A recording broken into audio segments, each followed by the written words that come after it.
Hi, I'm Mary, a librarian and book reviewer with a focus on stories written for kids, tweens, and teens. Today, I get to share with you this book called Pedro the Pirate, Learning to Trust a New Crew, written by Kiara O'Neill and illustrated by Antonella Fant. Pedro is a pirate in all the best ways. He talks like a pirate, he walks like a pirate, and he is not afraid to make others walk the plank. He is also a very independent pirate, and he doesn't really want anything to do with anyone else. However, things start to happen that make him begin to question whether he maybe should have a little bit of a crew alongside him. When his boat gets waterlogged, when he gets stuck in a high place and needs some help getting down, there are perhaps some reasons to have a crew. And when he discovers a really heavy chest of pirate's booty that he wants all for himself but can't move on his own, then he discovers that perhaps he can bring others into the fold alongside him and they can still have a great time together. This fun picture book blends the joy and fun of piracy with the friendship and social emotional skills that preschoolers and kindergartners are learning every day. So Pedro is a very independent character. He has really strong opinions and he is not afraid to share them.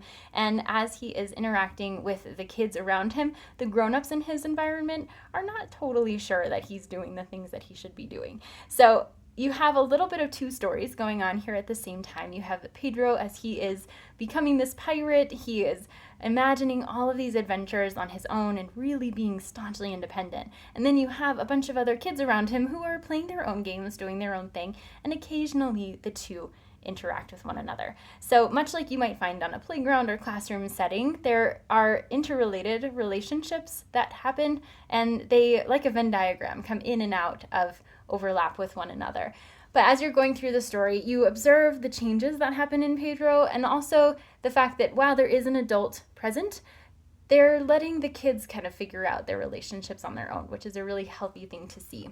So as you're going through the story, you see kids of various backgrounds that are in Pedro's vicinity. You have lots of movement and fun in the illustrations, so great to see from a distance, but also really nice to observe close up because of the detail that's involved.